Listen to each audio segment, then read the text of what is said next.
Vendredi soir, à peine arrivée à la maison, Mireille Boli a juste le temps de se faire une beauté. C'est le week-end, moment de retrouvailles et de divertissement, et cette jeune Ivoirienne vivant au Niger est pressée de retrouver les siens. La communauté ivoirienne au Niger reçoit un de ses anciens membres. Toutes les personnes réunies ce soir ont réussi à se faire une place au soleil au Niger.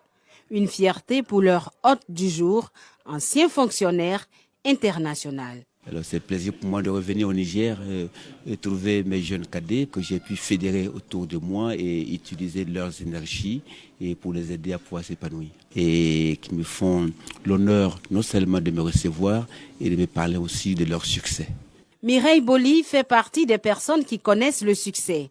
Arrivée en 2016 dans ce pays sahélien, elle est propriétaire d'une agence de communication. Alors, je suis venue au Niger en mission en 2016. J'ai été envoyée par une agence de communication qui devait s'installer au Niger. Et ma mission était d'installer cette agence-là, je l'ai fait. Et 2 ans après, j'ai vu qu'il y avait de très grandes opportunités. J'ai démissionné et avec la bénédiction de mes pairs qui m'ont envoyé au Niger, j'ai installé ma société en 2018. Alors, ça n'a pas été facile déjà en tant que femme, en tant que jeune, en tant qu'étrangère. Qu'en 2 ans, on a réussi à inscrire notre nom sur la place, dans le domaine de la communication au Niger. Des exemples d'Ivoiriens qui émergent, il en existe dans tous les domaines au Niger. Dans la capitale Niamey, Charles Conan, pur produit de l'INPH, Institut national polytechnique Houphouët-Boigny de Yamoussoukro, vole de ses propres ailes. Il gère une entreprise de sécurité électronique. C'est un domaine très porteur. Personnellement, je ne pensais pas être ici un jour, mais grâce à la structure avec laquelle j'ai travaillé, je me suis retrouvé ici pour la représenter. Et c'est comme ça que c'est parti. Être un modèle de réussite au Niger, c'est le leitmotiv de Niamey Assi Émile. Son histoire est semblable à celle de Mireille et de Charles. Il est arrivé au Niger en 2016 à la faveur de son premier poste. J'ai vu qu'il fallait que je vole mes propres ailes. Et j'ai démissionné de mon travail.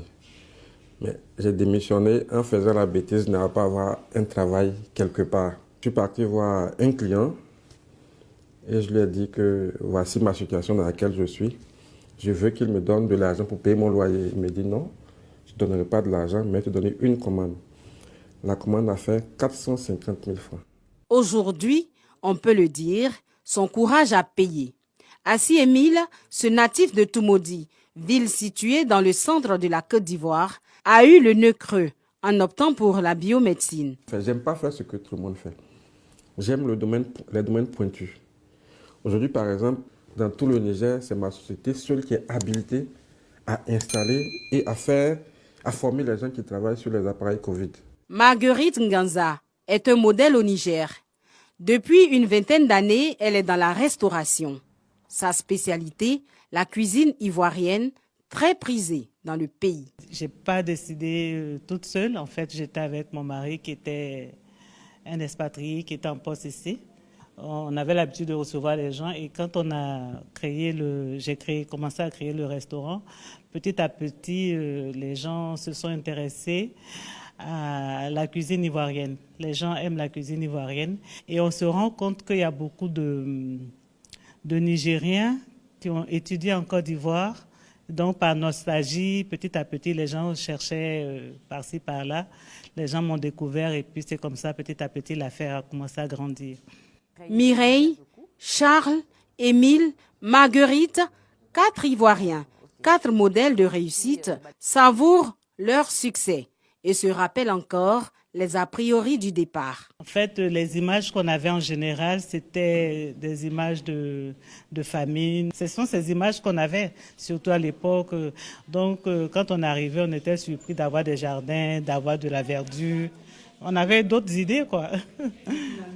Quand je venais, il faisait tellement chaud. Quand l'avion a atterri, je voulais repartir avec le même vol en même temps, tellement qu'il faisait chaud.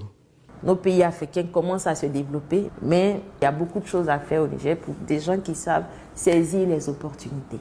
Ces héros reconnaissent que leur parcours n'a pas été sans embûches. Généralement, quand il y a des cas spécifiques de difficultés, on se retrouve pour essayer de le gérer automatiquement.